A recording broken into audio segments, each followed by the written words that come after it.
जय हिंद साथियों। कुछ दिन पहले हमारा विवाद शुरू हुआ था डीएम साहब के साथ। हालांकि उससे पहले मैं आपको बता दूं कि जब हम मुखिया बने थे उसी टाइम हमको पता चला था, जब मुखिया बने तो हमें ये पता चला था कि बहुत सारे गांव में ऐसे लोग थे पूरे पंचायत में कि आवास की आईडी किसी और का, अब पैसा चल गया किसी और के खाते में, यानी आपके आवास योजना का जो राशि आपको मिलना चाहिए वो किसी और के पास गया। यह कंप्लेन करते करते हम थक गए थे अनुमंडल में और ब्लॉक में।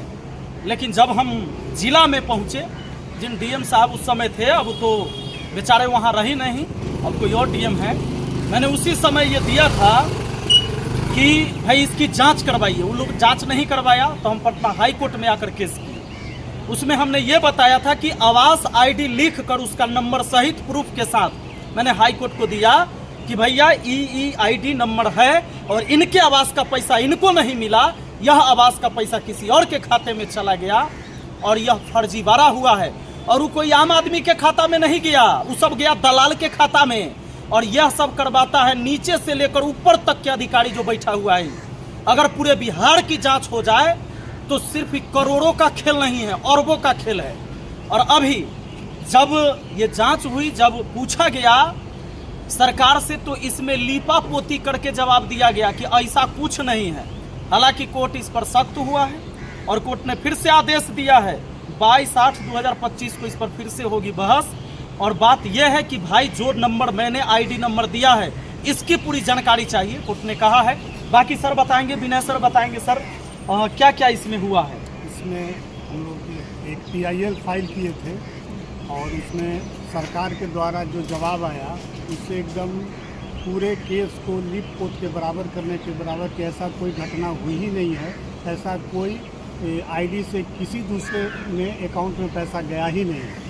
तो जब हमने कहा कि स्पेसिफिक मेरा एलिगेशन है कि फलाने आईडी का पैसा हमारे अकाउंट में नहीं आया, दूसरे जगह गया, कहाँ गया उसका आप जांच कराइए, तब ऑनरेबल चीफ जस्टिस ने कहा कि जब स्पेसिफिक इनका नाम है तो आप स्पेसिफिक जांच कीजिए और पुनः जांच करके सप्लीमेंट्री काउंटर एफिडेविट फाइल कीजिए और स्पेसिफिक ये लिखते हुए कि इन लोगों के विरुद्ध जो 5 पिटिशनर हैं, इन लोगों का पैसा कहाँ गया और जिसके अकाउंट में गया उसके विरुद्ध क्या आपने कार्रवाई की, वो आप डिटेल में लाते हुए तब हमने कहा कि अगर इसका, क्योंकि ये वैशाली जिला का है, ये पूरे बिहार का जांच करा दिया जाए तो ये अरबों का घोटाला का ही मामला आएगा।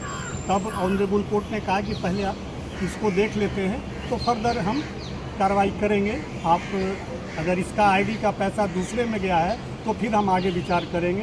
फिर अगला डेट 22/8/25 को रखा गया है कि 3 हफ्ते के अंदर आप, 1 तारीख को बहस हुआ था, 3 हफ्ते के अंदर आप जवाब फाइल करें। स्पेसिफिक भेग नहीं आना चाहिए कि ये पिटिशनर जो हैं उनका पैसा कहाँ गया और किसके अकाउंट में गया और आपने क्या कार्रवाई किया।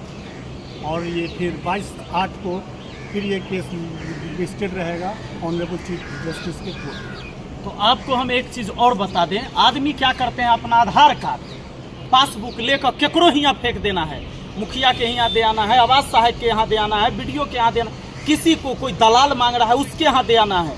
लेकिन उनको कुछ नहीं पता होता है कि आपके आधार कार्ड से क्या क्या हो चुका है और कहाँ पैसा आपका उठ के चला गया, कुछ नहीं पता है। आज तो गाँव में लोगों की स्थिति ये है। अब हम लोग जब मुखिया बने हैं तो हम चेक करते हैं, जांच करते हैं। हमारा गांव के 5 आदमी मिल गए ऐसे। और जब इसकी जांच पूरी तरह से कराई जाएगी, चूंकि हम लोग मांग ये किए थे उस समय कि पूरे वैशाली जिला का मांग किया जाए, अब तो सर कह रहे हैं कि पूरे बिहार की जांच होनी चाहिए। और अगर जांच होगी तो जान लीजिए, मैं दावे के साथ कह सकता हूँ, क्योंकि मैंने जब अपने गाँव से 5 लोगों का दिया जिनके आवास आईडी उनका है, आईडी नंबर उनका है और अकाउंट किसी और का लगा, पैसा चला गया और लोग उसका पैसा निकासी करवा दिए। बहुत बड़ा घपला है। खैर, इस पर हम लोग लड़ाई लड़ेंगे और देखते हैं कि आगे अब 22/8/2025 को इस पर क्या होता है। चलिए, बहुत बहुत धन्यवाद।